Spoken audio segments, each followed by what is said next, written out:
Hey there, it's Kathy. I just wanted to let you know that you can listen to History of the 90s early and ad-free on Amazon Music, included with Prime.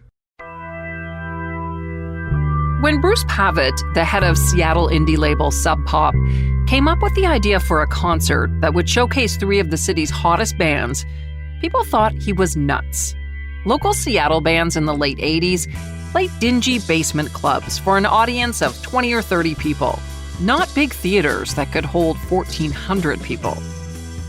But Pavitt pushed ahead with the show he called Lame Fest, which he ironically described as Seattle's lamest bands in a one-night orgy of sweat and insanity.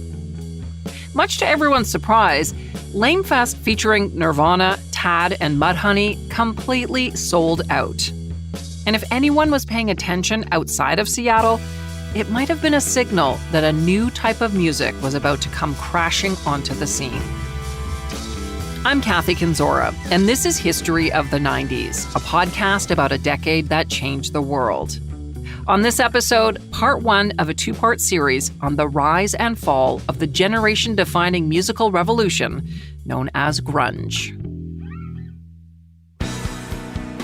For the uninitiated, grunge begins and ends with Kurt Cobain and Nirvana. Maybe sprinkle in a little Pearl Jam or Soundgarden and a few flannels, and that's grunge. A moment in time that has long passed, but frozen in our memories because of Cobain's early death. But grunge is so much more than one band and one singer, who yes, had an outsized impact on the movement, but was just one piece of an entire genre of music and an attitude that captivated the world at the beginning of the 90s. So let's go back to the beginning and start off by looking at where the term grunge came from and what it stood for. The first noted use of grunge to describe a Seattle band appears to date back to 1981.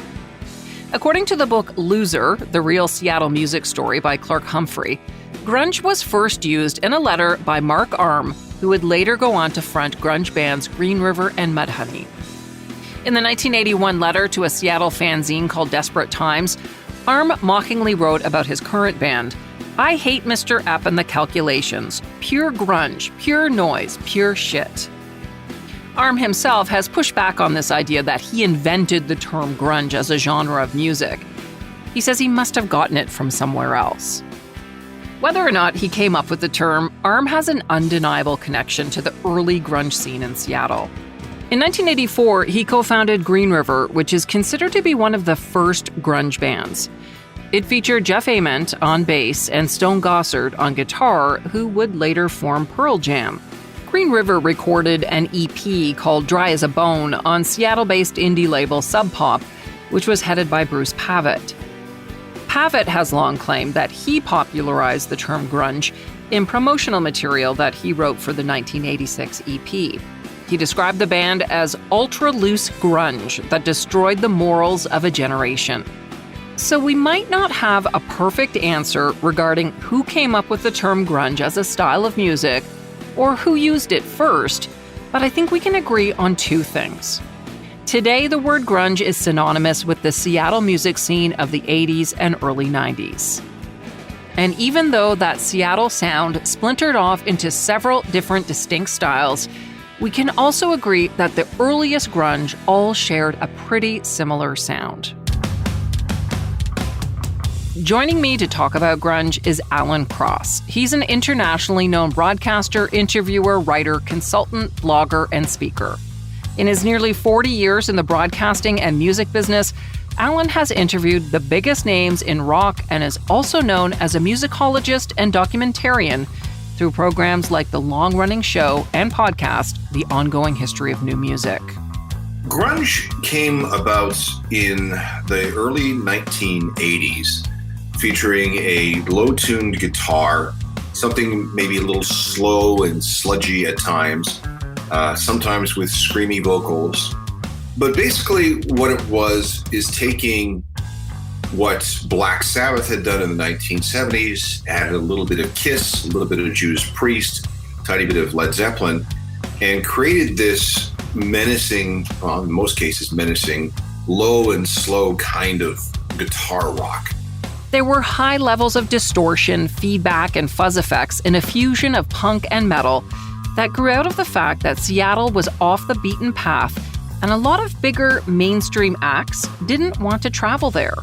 What we ended up seeing was a movement of music north-south. So from Seattle down to Los Angeles and back, sort of hemmed in by the Rocky Mountains. And what would happen is that a lot of the bands from San Francisco and from Los Angeles and other areas to the south, instead of touring east, they would go up the coast. And this brought the punk rock hardcore attitude of Southern California and Central California north. So these were some of the only bands that would play in the Seattle area. And because they were the only bands, they had an outsized influence on the young people growing up and going to these shows. So that added a really interesting punk rock element to what already existed, which was this combination of Black Sabbath, Kiss, Judas Priest, and Led Zeppelin. Another part of the reason these early grunge bands had a similar sound was because many of them were produced by Jack Endino, the so-called godfather of grunge. Endino worked out of Reciprocal Recording Studios, a small, unassuming triangular-shaped building that had previously been a corner grocery store in an industrial neighborhood of Seattle.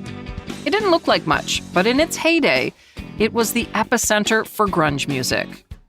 In its short run, the studio hosted a who's who of the Seattle grunge scene, and along the way, changed the trajectory of music history. Reciprocal Recording was first started by Chris Hanzsek and Tina Caselli in 1983. Hanzsek had relocated from Boston to Seattle after hearing from friends about the city's growing underground music scene. There were a ton of local bands, like the Melvins, the U-Men, and Green River, but there weren't many places to record. So in 1984, Hanzsek and Caselli opened Reciprocal Recording with the goal of getting some of those bands into the studio. With its $10 an hour recording rate, Reciprocal was immediately popular with local musicians. Between 1984 and 1989, the studio recorded many legendary grunge bands, including Soundgarden, Mudhoney, Nirvana, and Blood Circus. In 1985, Hanzsek and Caselli also started a record label called CZ Records. And before selling the label to focus exclusively on the recording studio, they released a compilation album featuring some of the local talent in Seattle. The album, called Deep Six, was released in March 1986 and featured Green River, the U-Men, Skin Yard, Malfunction, Soundgarden, and the Melvins.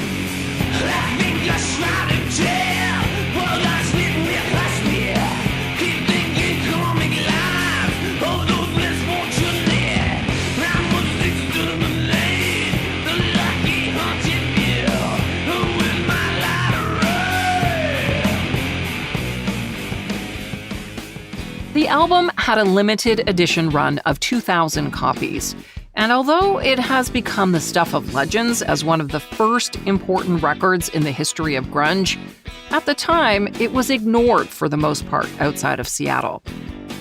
Deep Six perfectly captured what was happening in Seattle's underground music scene in the mid-'80s. Long-haired musicians wailing away in front of tiny crowds at squalid clubs like the Central Tavern or Squid Row. It was a tight-knit group of Seattle area bands. They broke up, members changed, new bands were formed, but it was a small circle of the same people cycling through. In addition to CZ Records, there was also Sub Pop, the indie label that was home to Green River and headed up by Bruce Pavitt. Pavitt, who I mentioned earlier, had an extremely influential role in the growth of the Seattle grunge scene. He started out in 1980 as a college student in Olympia, Washington, making a fanzine called Subterranean Pop, which promoted underground bands and independent records. Pavitt moved to Seattle in 1983 and converted the fanzine into a regular music column called Sub Pop that appeared in a local paper. He released a handful of records, including Sub Pop 100 in July 1986, which was a compilation album. He also released an EP called Screaming Life by a little-known band at the time called Soundgarden. After Pavitt's business partner, friend, and local band promoter Jonathan Poneman borrowed $20,000 to make it official, The label formally launched in 1988 as Sub Pop Records. That same year, Sub Pop launched the legendary Singles Club, which was like today's subscription services, but way cooler. For a set fee paid up front, fans were promised a certain number of limited edition, hand-numbered vinyl 7-inch 45s sent to them via mail in the course of 6 months or a year. A flyer for the service that was included inside Sub Pop Records read, "Hey loser, wanna find some action? Tired of being left out? Here at Sub Pop, we've started a special club for lonely record collectors like yourself. Every other month, we'll send you 2 limited edition 45s. All you have to do is send us your money." Now, what was interesting about the Sub Pop Music Club was that it was the first place where you would find this new band called Nirvana, who covered a song called Love Buzz by a Dutch band called Shocking Blue. And only 1,000 copies were sent out. And then, of course, later on, Nirvana blew up. And if you can find a copy of Love Buzz, the original Sub Pop Singles Club issue, you got a really expensive collector's item. In addition to the Nirvana single, the Sub Pop Record Club sent out 62 singles over 5 years, from 1988 to 1993, from bands like Fugazi, Sonic Youth, and Soundgarden. By the late 80s, the Seattle music scene was definitely buzzing, but Bruce Pavitt was convinced it could go even bigger. He decided to showcase 3 of his bands at an event he called Lamefest. Held at the historic Moore Theatre, the concert featured Mudhoney, which had been formed by Mark Arm and Steve Turner after Green River split up, as well as 2 other up-and-coming groups called Tad and Nirvana. The show was a big risk. People thought Pavitt was crazy. The Moore Theatre was a way bigger venue than any of the bands had ever played before. But to the surprise of many, the show totally sold out. Nirvana, who had just released their debut record Bleach on Sub Pop, opened the all-ages concert, and according to a review in the local zine Backlash, despite having sound issues, the band played a totally intense show.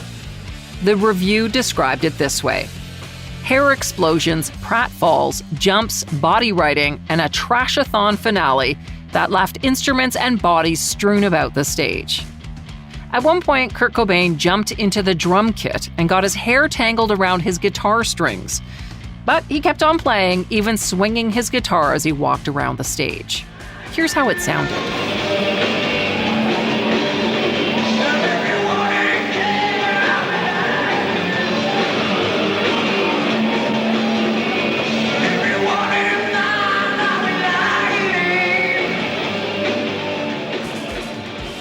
Tad was next on the bill that night, followed by headliners Mudhoney, who had to stop 3 times during their set because of some pushing and shoving between the crowd and bouncers who tried to prevent fans from climbing the stage so they could jump off.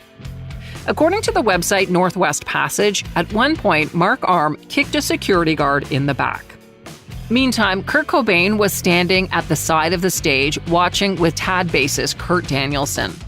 According to Northwest Passage, Cobain told Danielson that he liked to pogo to Mudhoney, and he wondered why more people didn't pogo anymore.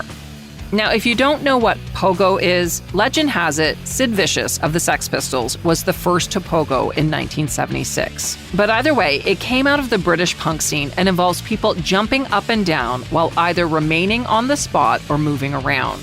As you can imagine, it takes its name from the use of a pogo stick and was a precursor to moshing. That night at the Moore Theatre, Cobain proceeded to jump up and down as Mudhoney played, and soon many people in the crowd joined him. Fans loved the show, but critics, well, they weren't as impressed. A review in the Seattle Times by critic Paul DeBarros said, "If this is the future of rock and roll, I hope I die before I get much older." But organizer Bruce Pavitt was unfazed. To him, Lamefest was a turning point in Seattle's music scene. The fact that 3 local bands were able to sell out such a large venue encouraged Pavitt to keep pushing forward and to generate more interest outside of the Pacific Northwest. Starting in October 1989, Nirvana and Tad crisscrossed Europe together, And a month later, Mudhoney embarked on their own overseas tour that started in the UK. By December 1989, all three bands met up again to share the stage at the Astoria Theatre in London for Lamefest UK. Their days of playing gigs in front of 20 or 30 people appeared to be over. Meanwhile, another Seattle band born out of the Green River breakup was also gaining momentum. Mother Love Bone was made up of Jeff Ament, Stone Gossard, and Bruce Fairweather, formerly of Green River, as well as Greg Gilmore on drums and Andrew Wood, previously with the band Malfunction, handling vocals. In March 1989, the band released the EP Shine. You can't fade away, yeah. My love, I will always remember your faces. I threw fade away. Shine was released on Polygram subsidiary Mercury Stardog, making it the first major label release from the booming local Seattle scene. After the EP was out, the band relocated to San Francisco to record its first full album. There was a lot of buzz around Mother Love Bone, who, like other Seattle bands, was a blend of influences from Led Zeppelin to Guns N' Roses. But what made them really stand out was their high-energy stage presence, especially charismatic frontman Andrew Wood, who seemed to be channeling 70s arena rock stars like Freddie Mercury and Paul Stanley. Here's Alan Cross. When Mother Love Bone was signed, this was a call to other record labels to go out into the Pacific Northwest and see what they could find. Remember, though, that this is the middle 80s, and we were in the middle of a huge pop boom. So guitar rock really wasn't selling unless it was from the Sunset Strip, wore spandex makeup, and had cool haircuts. That was the big thing. This idea of these dark, sort of Sabbathy bands coming out of Seattle, like, big deal, because that was something, from 10 years ago, nobody was interested in. It was all about hair metal and so on. But when Mother Love Bone threatened to break through, that started to affect labels' opinions of what was actually going on in Seattle. It's not really a stretch to say that without Mother Love Bone, there might not have been a gold rush to Seattle that led to the mainstream breakthrough that came a couple of years later. The next Seattle band with a major label release was Soundgarden. Lead singer Chris Cornell was actually roommates with Mother Love Bone singer Andrew Wood.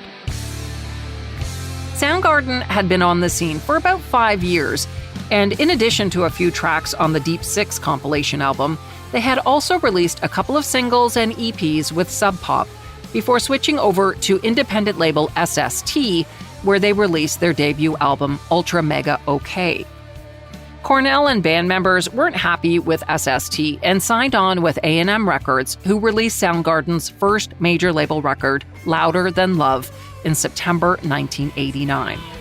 The lead-off single was Loud Love.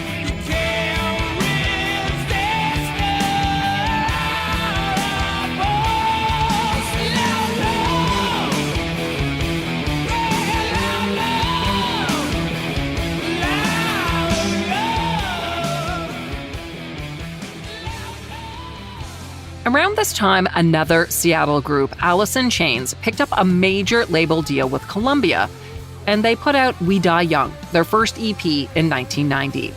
So things were definitely heating up in the Pacific Northwest. It felt like a major breakthrough was imminent. But not by Kurt Cobain and Nirvana. They were still just a bunch of scruffy indie musicians touring around in a rusty old van. And not by Pearl Jam. They didn't even exist yet. Instead, it was Mother Love Bone that was expected to become the next big rock band. The release of their major label debut album, Apple, was just weeks away. Then, tragedy struck. On March 16, 1990, Andrew Wood's girlfriend found him unconscious. He had overdosed on heroin. Wood had struggled with addiction since the Malfunction days, and at some point during 1989, he had given rehab a shot. After being discovered by his girlfriend, Wood was taken to hospital and put on life support, which allowed his roommate and best friend, Chris Cornell, time to fly back to Seattle to say his goodbyes. Wood died on March 19, 1990. He was 24 years old. Years later, Cornell said in a documentary about Wood that the passing of his friend was the death of the innocence of the Seattle music scene. He said it wasn't what came 4 years later. It was that day, the day he walked into the hospital room and saw Wood on life support. Wood's death also had a major impact on the trajectory of the Seattle music scene. Some believe maybe even more so than the death of Cobain. Following Wood's death, when Apple finally dropped after a 3-month delay, critics both raved about the music and bemoaned the loss of what could have been. Chris Cornell told Rolling Stone that after Wood's funeral, he was swept up in grief for a couple of weeks before he turned to writing. That's when Cornell wrote 2 songs for his former roommate, Say Hello to Heaven and Reach Down. Cornell says the lyrics specifically reflected Wood and his feelings about him. He didn't let anything else in, calling the experience precious. He approached Wood's bandmates Stone Gossard and Jeff Ament about recording the 2 tracks as a tribute single. Gossard and Ament had dissolved Mother Love Bone and were in the process of creating a new band with guitarist Mike McCready called Mookie Blaylock. Yes, after that famous basketball player. Gossard and Ament agreed to join Cornell and Soundgarden drummer Matt Cameron in the studio to lay down the 2 tracks. And at the last minute decided to bring along a 24-year-old San Diego-based singer who was in town auditioning for their new band Mookie Blaylock. His name was Eddie Vedder. By the time the guys assembled at London Bridge Studios in Seattle, Washington in November 1990, 8 months after Wood's death, Cornell had written an album's worth of material. So what started as a single turned into the one-off album and band, Temple of the Dog, named after a line in the Mother Love Bone song, Man of Golden Words. All 10 songs were recorded over a 15-day span in November and December 1990. The last track that was added to the album was the hit song, Hunger Strike. Chris Cornell told Rolling Stone that he thought the song would be a good message to end the album on. But initially, it didn't feel complete because it was just one verse. Then one day when Cornell was singing the chorus in the rehearsal space, Eddie Vedder just kind of shyly walked up to the mic and started singing the low I'm Going Hungry part, and Cornell started singing the high part. But I'm going hungry.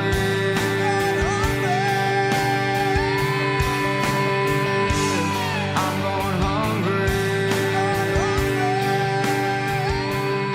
And just like that, the whole thing came together.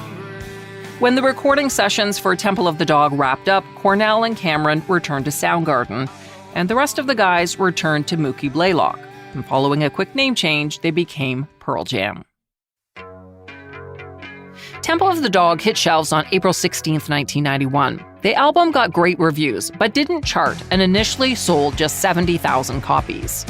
But that would change the next year after Pearl Jam and Soundgarden became 2 of the hottest bands in the country. A&M reissued Temple of the Dog, and Hunger Strike went into heavy rotation on MTV. The album peaked at number 5 on the Billboard 200 following its second release and went on to sell more than 1 million copies. Okay, don't worry, I haven't forgotten about that other important grunge band. Around the time Temple of the Dog were in the studio recording their tribute to Andy Wood, Nirvana, which consisted only of Kurt Cobain and Chris Novoselic, were on the hunt for a full-time drummer. They were eventually introduced to 21-year-old Dave Grohl through their friends, the Melvins. Grohl was already a veteran of the Washington rock scene, having played a stint with the punk band Scream. It was actually at a Scream gig that Cobain first spotted Grohl and was blown away by his energy. Shortly after, Cobain and Novoselic invited Grohl out to Seattle, where he arrived in September 1990. They went to a local studio for a jam sesh, and Novoselic says in the Nirvana biography, Come As You Are, they knew within 2 minutes that Grohl was the right drummer. He was the missing link that they'd been looking for. Just over 6 months later, they would sign a major record deal with Geffen. After Andrew Wood's death, there were many in the Seattle music scene, like Chris Cornell, who felt like it was the end of an era. The grunge movement of the 80s was dead. But for the rest of North America and the world at large, grunge was just about to arrive. And when it landed, it slammed into the earth like an asteroid, blowing up everything in its path. Here's Alan Cross. nobody was ready for the sound that was coming out of Seattle, simply because nobody anticipated the huge demographic shift that we were going to see in the music consumer. So we moved from the classic rock people and the hair metal people quite suddenly over to Generation X, who was at the beginning of the 90s not in a very good place. First of all, they were overeducated and underemployed. They were genuinely afraid that for the first time in many, many decades, their standard of living would not even reach the same level, let alone exceed that of their parents. And there was a lot of weird stuff going on. We had the Gulf War. We had a terrible recession. These people were very, very concerned about where their lives were going to go in the new decade as we counted down the days to the end of the century and the end of the millennium.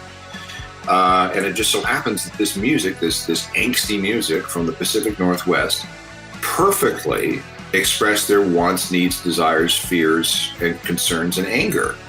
And very, very suddenly, and to the sheer, utter shock of the entire music community, grunge blew up. In the fall of 1991, within the span of barely over a month, 3 albums were issued in rapid succession, and rock music would experience one of its biggest and quickest shifts ever. With the arrival of Pearl Jam's 10, Nirvana's Nevermind, and Soundgarden's Bad Motorfinger, the hair metal of the 80s was dead. Suddenly, flannel shirts, Doc Martens, shredded jeans, and second-hand guitars replaced spandex, eyeliner, mile-high hair, and sharp, pointy guitars. While we're here, why don't we take a minute to talk about grunge fashion? The look associated with the bands that came out of the Pacific Northwest grew out of necessity rather than a need to make some kind of non-fashion statement. Long before Macklemore sang about popping tags, thrifting was a verb in Seattle, especially for members of struggling underground bands like Nirvana. They were dirt poor, so thrift shops were the only place they could afford to buy clothes. And what would you find in a Seattle thrift store? Flannel, ripped jeans, long johns, that sort of thing. The kind of clothes a lumberjack might wear and then donate when they were done with it.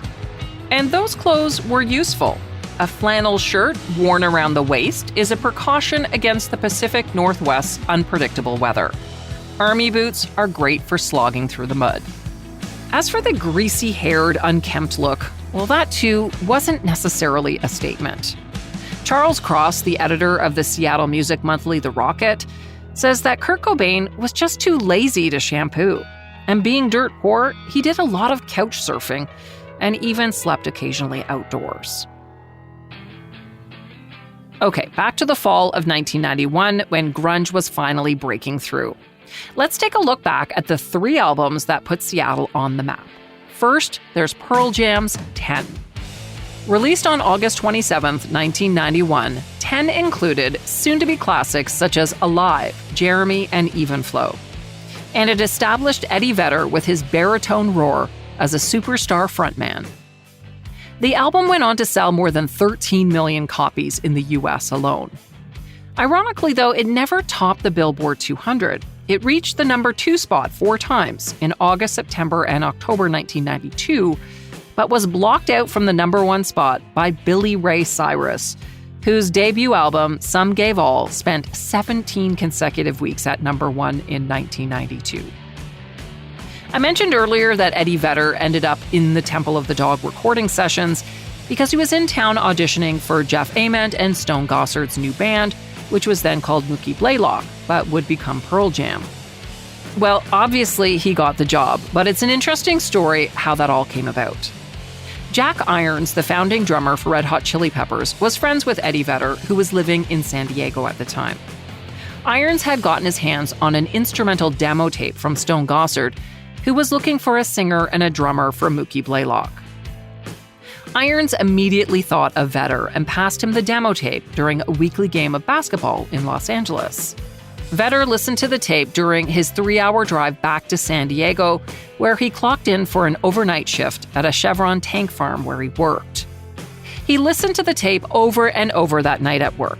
It contained 5 instrumentals: Dollar Short, Troubled Times, E-Ballad, Richard E., and Egyptian Crave. At 8 the next morning, when Vedder finished work, he threw his surfboard into the back of his pickup truck and hit Pacific Beach as the fog crept in off the ocean. Vedder described what happened next during an interview with Rolling Stone in 1991. He said, "It was great music, and it was bringing things out of me that hadn't been brought out. I was literally writing some of these words as I was going up against a wave or paddling." By the time he got on dry land, Vedder had written lyrics and vocal melodies for 3 songs. What he came up with was a mini rock opera, which Vedder says is about birth, incest, and death. Dollar Short became Alive, which, as Pearl Jam fans know, is partly biographical and is based on Vedder's experience of learning that his stepfather was not his real father and that his biological father had actually died before he had a chance to meet him. Your real daddy was dying. Sorry you didn't see him, but I'm glad we told.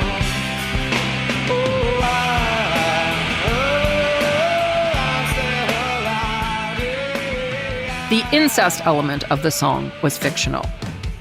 Egyptian Crave became Once and was Act 2 of the mini rock opera. It was about the protagonist from Alive becoming a serial killer because of the abuse of his parents. And Troubled Times morphed into Footsteps for the 3rd and final act, which was about the protagonist's time in jail. Vedder recorded his demo on an old Merle Haggard cassette, wrote for Stone and Jeff on the tape, which he named Mama Son, and popped it in the mail. About a week later, Eddie heard that Ament and Gossard had been trying to reach him. He told a San Diego radio station in 1994 that between the midnight shifts and his schedule, he was never around for phone calls. It took Jack Irons from the Chili Peppers to track him down and tell him that Ament and Gossard wanted to fly him up to Seattle. Vedder was impressed. He was like, "Fly me up to Seattle? They can afford that? Shouldn't I hitchhike or something?" Ament finally managed to get Vedder on the phone, and after a series of calls, plane tickets were bought with money pitched in by Michael Goldstone, an A&R guy at Epic Records. And Eddie secured a week's vacation on short notice from his job. Sometime during all of that plan making, Eddie also managed to turn Gossard's demo E-Ballad into the song Black. Less than a year later, when 10 was released, it was a slow build for the band. But eventually, Pearl Jam became global superstars. And not everyone in Seattle was excited about their success. Kurt Cobain famously called them, along with Alice in Chains, corporate puppets hopping on the alternative bandwagon. This view was not uncommon among other people in Seattle at the time. Pearl Jam was looked down on for a few reasons, including the band's commercial-friendly sound, their explicit pursuit of stadium rock stardom, and the fact that Vedder wasn't even from Seattle. People were more used to non-commercial bands like Mudhoney, and if a band did want to strive for success, they were expected to be more subtle about it, like Nirvana or Soundgarden, who started off with indie labels and built a core following before signing with a major label. Pearl Jam would eventually, though, win over many of the local skeptics, and even Kurt Cobain famously ended the mostly one-sided feud between the two bands. The next album released in 1991 was Nirvana's Nevermind on September 24th. Remember, Nirvana had previously released Bleach in the summer of 1989 with Sub Pop, but the aggressive, detuned rock album didn't exactly put them on the map. And Kurt Cobain wanted to do something a little different. Something more like the loud, quiet dynamic of bands like the Pixies. In fact, Cobain famously said when he wrote Smells Like Teen Spirit, he was basically trying to rip off the Pixies and write the ultimate pop song. So after Bleach, Cobain and his bandmates started working on new music, and in September 1990, they released a song on Sub Pop called Sliver that was more like the sound Cobain was going for.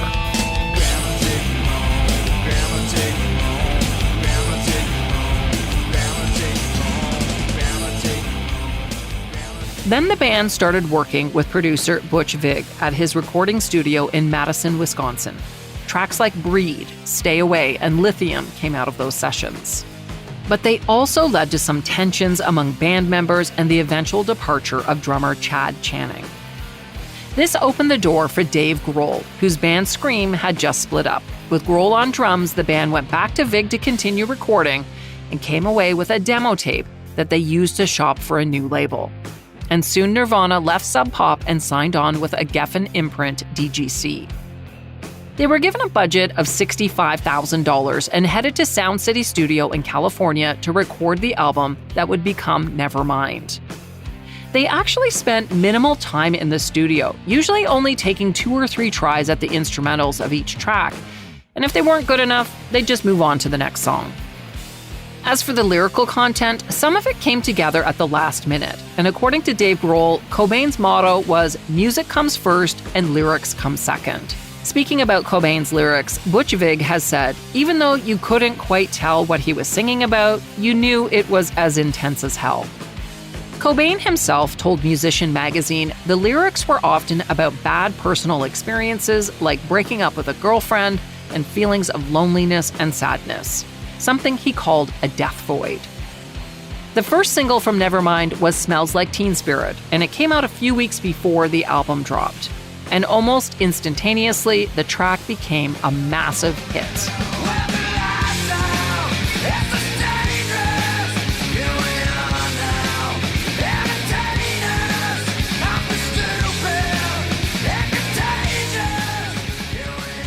You've probably heard the story that the title of the song was inspired by Bikini Kill vocalist Kathleen Hanna, who was Cobain's friend and Dave Grohl's girlfriend for a bit.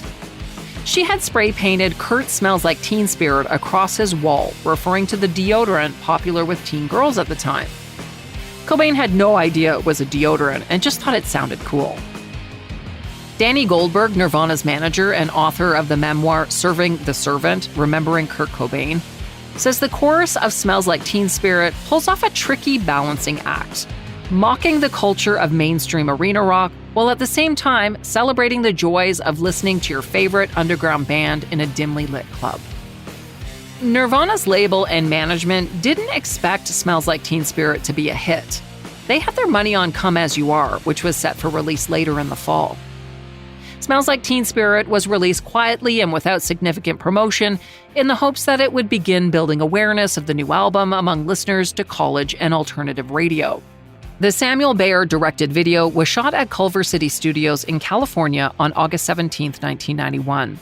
The fans in the video were all from a gig the band had done 2 days previously at the Roxy in West Hollywood. They gave out flyers there inviting everyone to come along for the taping. The cheerleaders in the video were hired from a local strip club. The video was initially played late night on MTV, but became so popular that it eventually was in heavy rotation during the day. And of course, the success of the song affected the album sales. Here's Alan Cross. To show you how blindsided everybody was, when Nevermind was released, the record label sent less than 46,000 copies of the album to stores across the United States. It was this weird little punky indie band-ish thing from the Pacific Northwest. Kind of sounded like Sonic Youth. And if they sold 100,000 copies of this album, everybody would be happy. But to everyone's shock and surprise, within a month of its release, Nevermind was selling 300,000 copies a week. And it stayed that way for months on end, to the point where in January, they knocked Michael Jackson off the top of the album charts. And everybody is going, what the hell is happening? What is going on here? Where did this music come from, and why is it taking the world by storm? Nevermind was certified gold and platinum in November 1991 and was nominated for 2 Grammys but lost out on both. In the Best Rock Song category, they were beat out by Eric Clapton's unplugged version of Layla, which is still regarded as one of the biggest upsets in Grammy history. And in the Best Hard Rock Performance, the Grammy went to the Red Hot Chili Peppers for Give It Away. But as we would find out later, the instant fame and popularity of Nevermind came with a price. Cobain said in an interview, "It was so fast and explosive. I didn't know how to deal with it. If there was a Rockstar 101 course, I would have liked to take it. It might have helped me." The third album in the 1991 grunge trifecta was Soundgarden's Bad Motorfinger, which actually came out on the same day as Nirvana's Nevermind, September 24th, 1991. After the release of 1989's Louder Than Love, Soundgarden founding bassist Hiro Yamamoto left the band and was eventually replaced by Ben Shepherd. With this new lineup, Soundgarden headed back into the studio in the spring of 1991 to record their third record. What they came up with has been described as the ultimate psychedelic metal album. Bad Motorfinger peaked at number 39 on the Billboard 200, which made it the most successful Soundgarden album so far. But that success did come with a bit of controversy.